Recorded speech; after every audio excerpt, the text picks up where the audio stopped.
হাজী সাহেব, মৌলানা সাহেব নিজে তাহাজ্জুদ পর্যন্ত কামাই দেয় না, আর ছেলেরা মসজিদে নামাজের জন্য ডাকে না। আছে না? ছেলেরা নামাজের তালকিন দেয় না, তাগিদ দেয় না, সন্তানদেরকে নামাজের জন্য বলে না, অথচ নিজে তাহাজ্জুদ ছাড়ে না। এই নামাজের 4 পয়সা দাম আল্লাহর কাছে নাই। নিজে নামাজ পড়ো, সন্তানদেরকে নামাজের জন্য তাগিদ দাও। এবার আসেন, আল্লাহ রাব্বুল আলামিন বলছেন মুমিন মুমিন ভাই ভাই, কি বলে? ভাই ভাই, ফাসলিহু বাইনা আখওয়াইকুম, আর তাদের মধ্যে আপোষ বিবাদ বাঁধলে পরে মীমাংসা করে দাও। এটা প্রত্যেক মুমিনের দায়িত্ব। ভাই ভাই তো দ্বন্দ্ব লাগতেই পারে, কিন্তু দ্বন্দ্বকে আমরা রাখবো নাকি? জোরে বলেন, রাখবো? রাখবো না।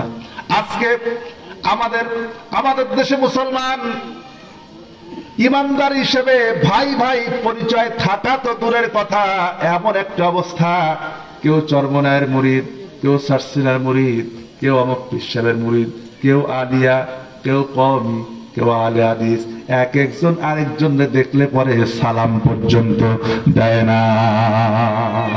সালাম দেখার আগে দেখে টুপিটা আমার দলের কিনা। আছে না? আছে কিনা? টাকায় দেখে টুপিটাকে আমার দলের, আমার পিসাবের টুপি নাকি এটা কোন পিসাব? অমক পিসাব বন্ধ। সালাম পর্যন্ত। আহা, মুসলমানের চরিত্র তো এমন হওয়ার কথা, মুসলমানের আচরণ তো এমন হওয়ার কথা। মুমিন যদি মুমিন বলে নিজেকে পরিচয় দেয়, প্রত্যেকে ভাই ভাই, মুমিনের সম্পর্ক হবে মুমিনের সঙ্গে হৃদয়ের সঙ্গে। ঠিক কিনা বলেন? কে কোন পিসাবের মুরিদ, কার মুরিদ, কে আলিয়া, কে কওমি, এটা আমার দেখার বিষয় না। আমি দেখবো সে মুমিন কিনা। আমার বাবাজিরা, এরপরে আসেন, আল্লাহ পাকের হাবিব কি বলেছেন? ইন্নাল মুমিনু লিল মুমিনি কাল বুনিয়ানি ইয়াশুদ্দুহু বা'দুহুম বা'দা।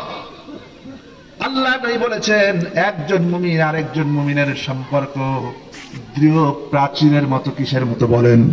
প্রাচীরের মতো সম্পর্ক। এবং আউলিয়া বা'দুহুম বা'দা, একজন মুমিন আরেকজন মুমিনের বন্ধু। কি বলেন? একজন মুমিন আরেকজন মুমিনের বন্ধু। এই বন্ধুর জন্য একজন মুমিন আরেকজন মুমিনের জন্য জীবনও দিতে পারে, সবকিছু করতে পারে।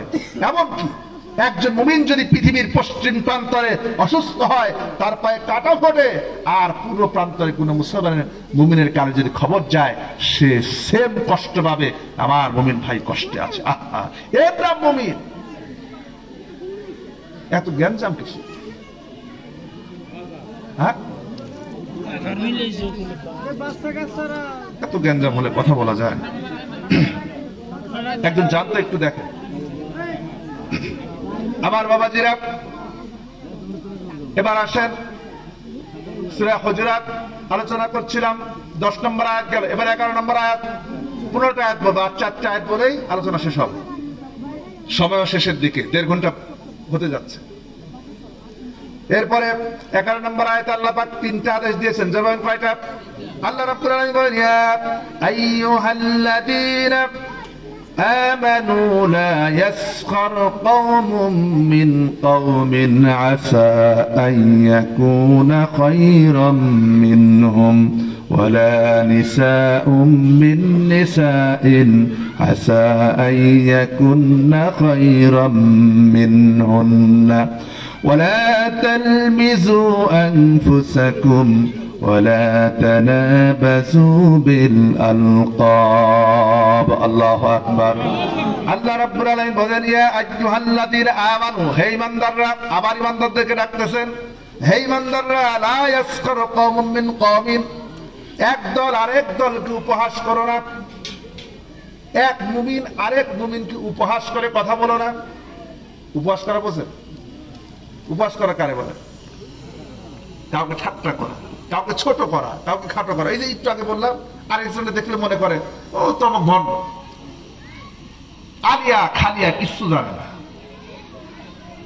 আর ওনারা বিশাল বিরাট কিছু, নিজের বিরাট কিছু মনে করে। একজনের চোখ নাই, তারে দেখে উপহাস করে। একজন কানা, তারে দেখে উপহাস করে। একজন গরিব, তাকে দেখে উপহাস করে। আছে না? উপহাস। উপহাস করো না। আল্লাহ বলছেন, কোন পুরুষকে উপহাস করো না। কারণ হতে পারে যাকে তুমি উপহাস করছো ও কুলিওয়ালা বলে তাকে উপহাস করছো, ও শ্রমিক বলে তাকে উপহাস করছো, সে ব্যক্তি তোমার চাইতে আল্লাহর কাছে অনেক প্রিয় হতে পারে। পারে না? পারে কিনা? আল্লাহর কাছে প্রিয় হওয়ার জন্য কি আল্লাহ দেখবেন কার পোশাক সুন্দর, কার টাকা আছে, কার সম্পদ আছে? আল্লাহ তো এটা দেখবেন না। আল্লাহ রাব্বুল আলামিন তোমার পোশাক দেখবেন না তুমি কেমন, তোমার চেহারা দেখবেন না তুমি কেমন, তোমার টুপিটা দেখবেন না তোমার টুপিটা কত সুন্দর, লম্বা না পাস করলি না গোল, এটা আল্লাহ দেখবেন না।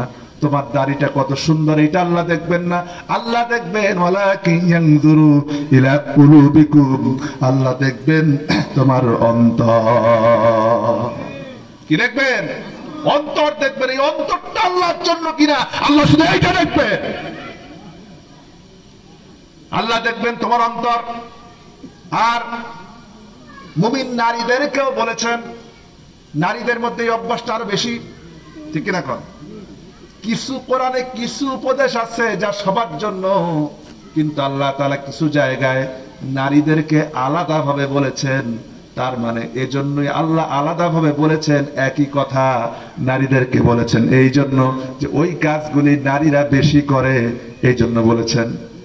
আল্লাহ পাক এই জন্য নারীদেরকেও বলেছেন, ও নারীরা তোমরাও একজন আরেকজনকে, আরেকজন নারীকে উপহাস করো না, আরেকজন নারীকে উপহাসের পাত্র বানায়ো না, তাকে গালবন্ধ করো না, ঠাট্টা বিদ্রুপ করো না।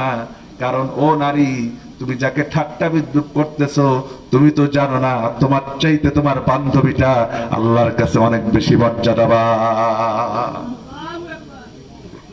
আল্লাহ রাব্বুল আলামিনের পরে বলেন ওয়ালা তালমিজু আনফুসাকুম, ওয়ালা তালমিজু আনফুসাকুম, একজন আরেকজনকে দোষ দিয়ে কথা বলো না। এই স্বভাব আমাদের আছে কিনা কোন? একজনকে হয়তো জনগণ পছন্দ করছে, মাদ্রাসার হুজুর বানাবে, সভাপতি বানাবে, এখন তার প্রতিদ্বন্দ্বী আরেকজন আছে, সে চিন্তা করে ওর দোষ কেমনে খুঁজে বের করা যায়, এমন একটা দোষ বাইর করব যেন কোনোদিন সমাজে মাথা উঁচু করে দাঁড়াতে না পারে। আসেন, খালি দোষ খুঁজে বেড়ায়, যখন প্রতিযোগিতায় না পারে তখন কি করে? দোষ খুঁজে। আল্লাহ রাব্বুল আলামিন বলছেন কারো দোষ খুঁজো না, কারো দোষারোপ করো না, অপরের প্রতি দোষারোপ করো না। কারণ আল্লাহ পাকের হাবিব বলেছেন, যেই বান্দা দুনিয়ায় আরেকজন ভাইয়ের দোষকে গোপন রাখবে, কিয়ামতের দিন আল্লাহ রাব্বুল আলামিন তার গুনাহগুলিকে গোপন রেখে ওই বান্দাকে জান্নাত দিয়ে দিবেন। জোরে বলেন সুবহানাল্লাহ। দোষকে